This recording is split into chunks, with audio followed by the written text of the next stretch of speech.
श्री भगवद गीता। गीता को हम एक सरल और सहज तरीके से एक कहानी के रूप में अध्याय दर अध्याय समझेंगे। अध्याय 1। अर्जुन विषाद योग।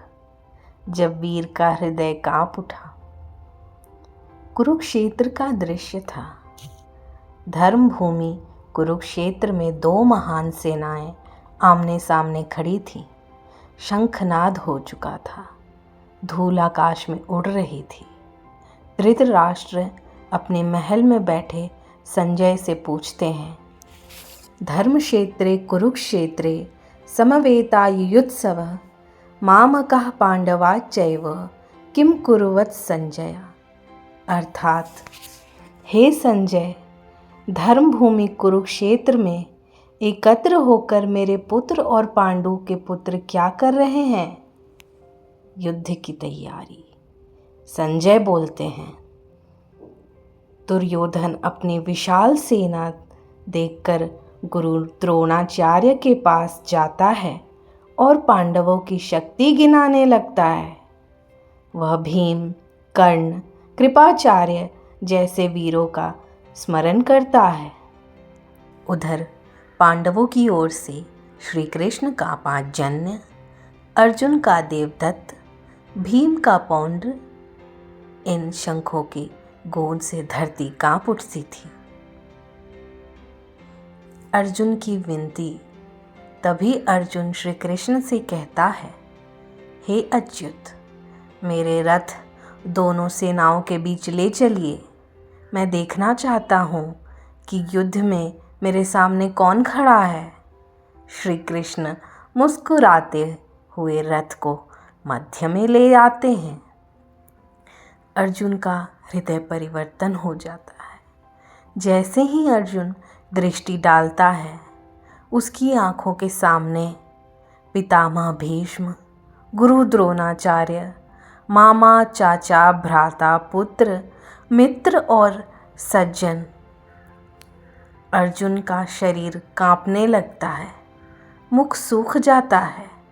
हाथ में गांडवी फिसलने लगता है। वह कह उठता है, हे कृष्ण, अपने ही लोगों को मारकर मुझे न राज्य चाहिए, न सुख, न विजय।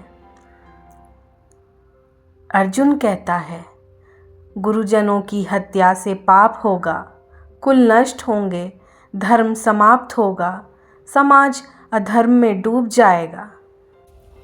न कांक्षेय विजयम कृष्ण, न च राज्यम सुखानि च, किम नो राज्येन गोविंदा, किम भोगिरै जीवितेन वा। अर्थात, हे कृष्ण, मुझे न विजय चाहिए, न राज्य, न सुख। अर्जुन पूरी तरह टूट जाता है। सीदन्ति मम गात्राणि मुखं च परिशुष्यति, वेपथुश्च च शरीरे मे रोमहर्षश्च च जायते। अर्थात, उसका शरीर कांप रहा है, आंखें भर गई हैं। अंत में वह धनुष रख देता है। एवं मुक्त्वा ऋषिकेशं गुणाकेशं परन्तप, न योत्स्य इति गोविंदं बुत्स्वा तूष्णीं बभूवः। अर्थात, मैं युद्ध नहीं करूँगा। और अर्जुन मौन होकर रथ में बैठ जाता है। अध्याय 1 का गूढ़ संदेश। यह अध्याय ज्ञान नहीं, संकट दिखाता है। जब भावनाएं विवेक पर हावी हो तो निर्णय डगमगाता है और अर्जुन का विषाद ही आगे चलकर गीता का ज्ञान द्वार बन जाता है। यहीं से भगवान श्री कृष्ण उपदेश देने वाले हैं, लेकिन अभी वे मौन हैं। राधे राधे।